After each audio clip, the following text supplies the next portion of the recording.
Hello and welcome back to the channel. Today we're going to be making a butternut squash soup with white fish.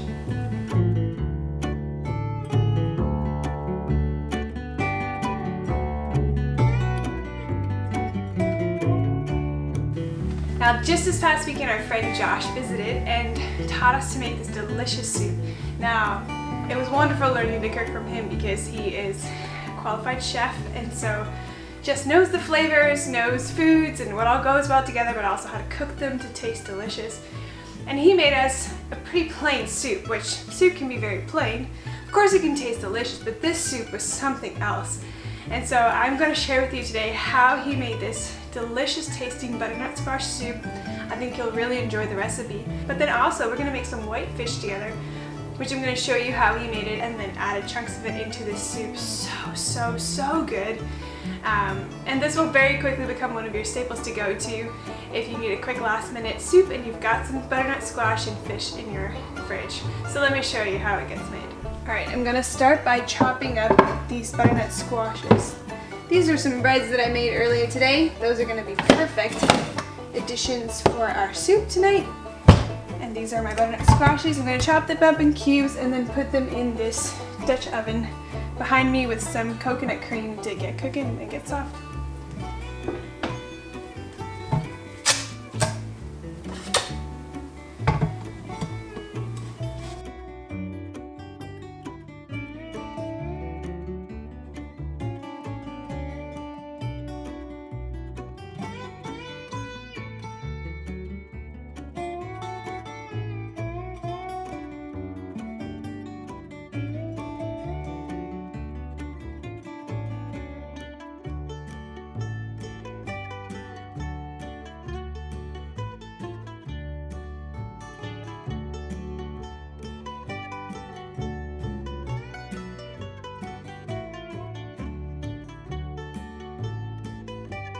So I just remembered that I have to peel off the skins here. So I'm quickly gonna pit this and then just use my peeler. I think it'll be easier to peel anyway with the smaller chunks like this. So that'll be, well, we're gonna see. You can just peel your butternut squash ahead of time if you would find that easier. I think both will be alright, but scoop out the pits, peel your butternut squash, and then cut it into sections. And I actually think to save some time, I know I'm all over the place right now, but I'm quickly gonna get the coconut milk cans to heat up first. So long.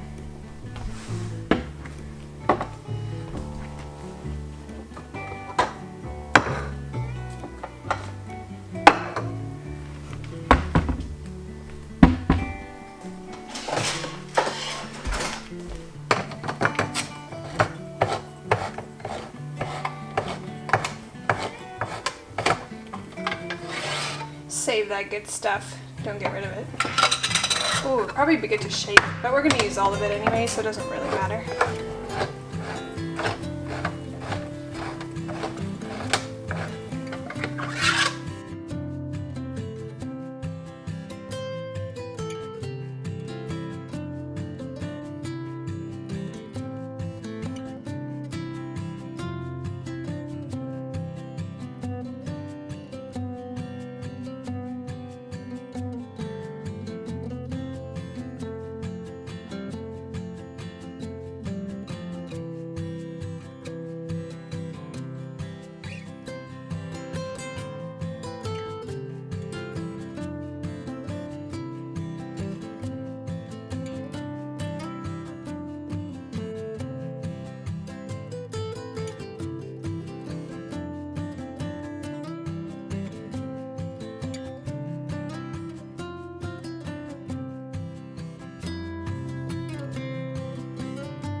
Alright, I got an update in the meantime and I was very wrong.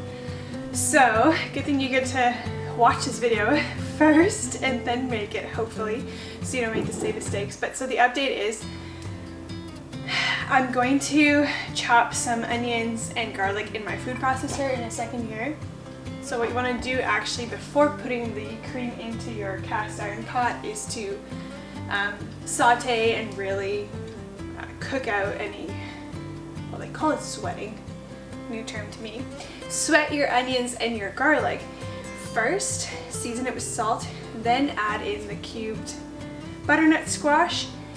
Let that kind of get seasoned as well, and then only add in the coconut milk. So I'm going to pour it out of my pot and hold off on that for the moment. There is no rushing this process if you want, you know, the flavors to kick into your soup, which you do because it makes a big difference. So good food, I guess, takes time sometimes. So I'm gonna go ahead and do that. The other thing is, I don't know if this peeler just is awful, but that was very hard, and maybe the way that I'm actually just trying to do this, it may be easier to actually just peel it before you cut it in pieces. So anyway, thought I would mention that. Definitely gonna mention that. Let's keep on cooking here. Yeah, do these things first and then heat up your milk in your pot. Now obviously if you don't have a food processor, you can just chop it by hand.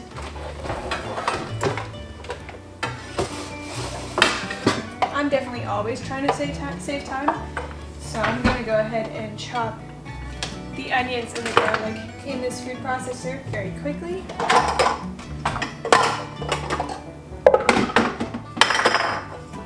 And pour out my coconut cream maybe in just a jug like this.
Alright, now I temporarily took this off the stove because it was browning pretty good. I'm gonna heat that back up and start adding butternut squash. Now, they are not all great sizes, and I'm probably not doing this very smartly.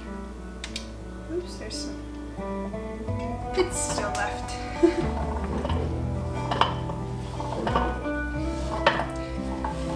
Alright. Now we're gonna saute these a little bit as well in with the onions and the garlic before we add the coconut cream. So, turning my stove back on, stirring this in. Whoops, I lost one. Rinse that now. And yeah, just getting them in here also just to get that initial flavor going.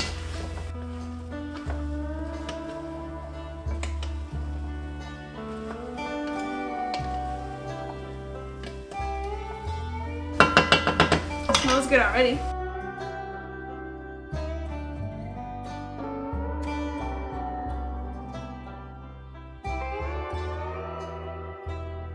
Okay, add some salt and keep on stirring.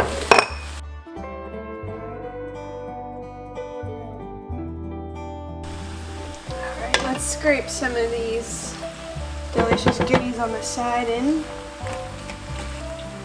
Off of the wooden spoon. Stir that in.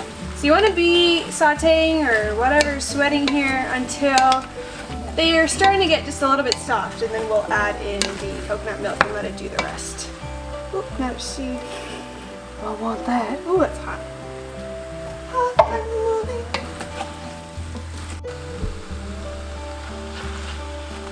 No.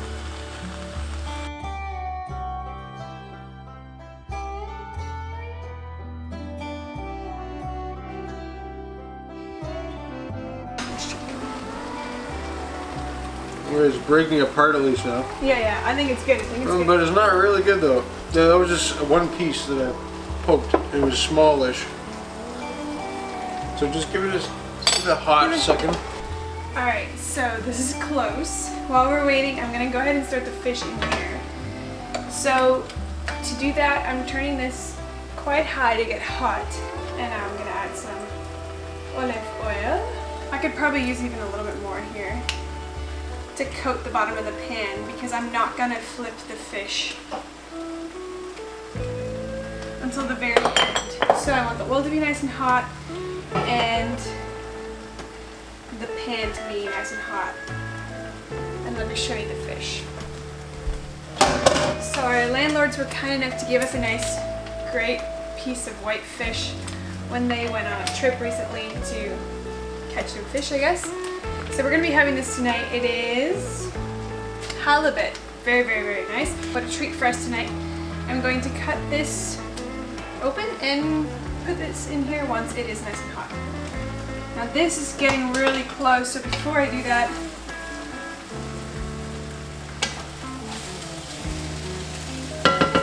I'm going to go ahead and add in the coconut milk.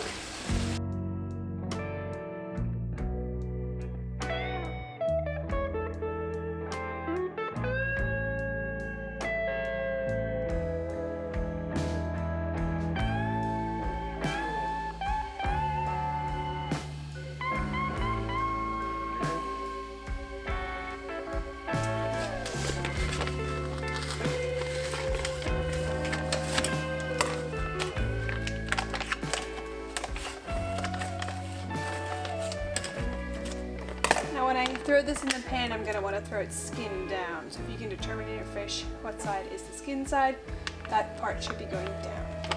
Let's see if the oil is hot enough. Alright, yeah, she is steaming. So she is hot.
I had a lime right now, I would add a lime as well to chop in with this last bit of soup.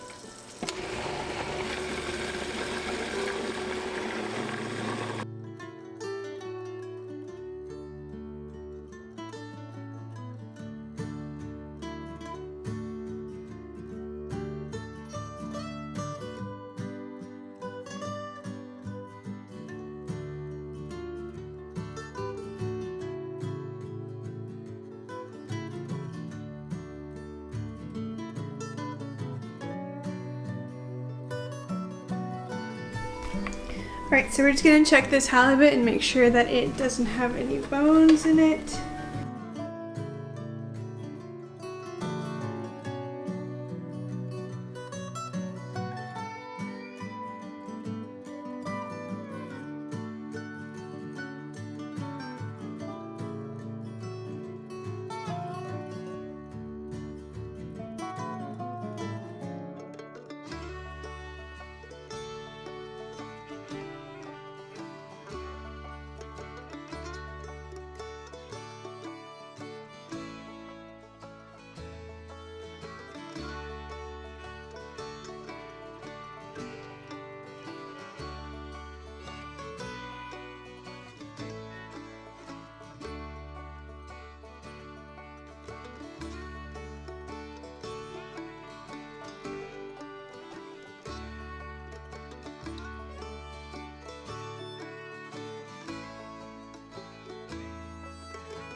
Well, I hope that has been very exciting for you to watch, and I'm sure if you make this and go ahead and try it, leave a comment down here below. I'll let him know if you enjoy this recipe. Very, very tasty, very good, and I'm sure he'd appreciate to see your comments. But anyway, thank you, Josh, for teaching us how to make this delicious butternut squash soup. And if you have found this helpful, you can usually find me here in the kitchen making something, either cooking or baking, or out in our garden growing some of our food, or planning some kind of trip somewhere. So if that interests you, we would love to have you stick around and subscribe to this channel. It would really help us and support us. And then you can also catch some of our upcoming content. Alright, see ya, bye.